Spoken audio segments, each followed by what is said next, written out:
My rabbi tells me, listen, I think you need to start learning Gemara. I said, Gemara? I don't know anything. He says, learn Gemara. I said, okay. And so he got me a Gemara.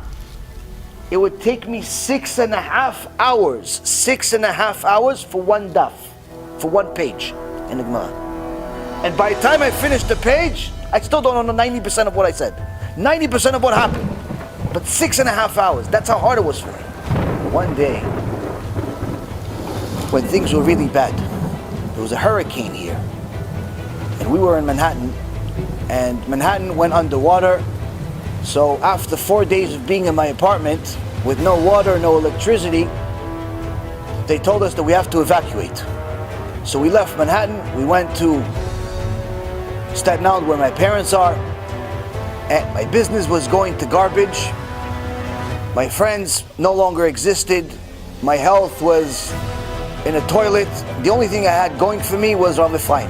I started learning with them, I started liking what I was learning, but I was as upset as you can possibly be.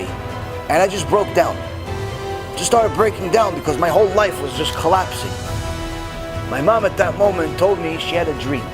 In my dream, I saw you. You were just like you, but you were a little boy version of you. But you were surrounded by a bunch of beasts, by a bunch of mazikim, by a bunch of creatures that were trying to kill you. And I kept telling you, come with me. Let's go to the light. Come. And I start crying to her. I said, Ima, I can't. I can't do it. I can't do it. I just can't do it. And she would start screaming, and she's crying in the dream, and I'm crying in the dream, and I'm surrounded by these things, and they want to kill me, and I can't leave. And she's not letting go, and she wants me to come. Eventually I hold her hand, and Baruch Hashem, she says that the dream ended up good, where we ended up going to this light. Now when I first heard this dream, it didn't mean anything to me. Once I started learning Gemara, once I started learning interesting things in the Torah, I realized that every single time that a person sins, it's not just a sin that's for naught. It's not the sin that just goes away. It's not a cold, it's not gas, it's not breath. A sin creates something. That something is something that doesn't go away. It's called a mazik. It's called something that you definitely don't want in your life. If you make certain sins, they make one type of mazik. If you make many sins, you make many of them. But there are specific sins like wasting seed, for example, that create millions of them. Now, why do you have to care about this? The reason why is because this is one of the reasons why people have a hard time doing tshuva. It's not that you're stupid. It's not that you don't understand. It's not that you're incapable. It's not that you weren't brought up religious. It has nothing to do with it. It only has to do with the sins that you have. Once you start doing tshuva for them, that tshuva, those mitzvot that you do will start destroying those mazikim. And all of a sudden, you're going to start understanding what you read. All of a sudden, you're going to start remembering what you read. All of a sudden, you're going to want to do what you're doing. All of a sudden, you're going to fall in love with HaKadosh Baruch Hu.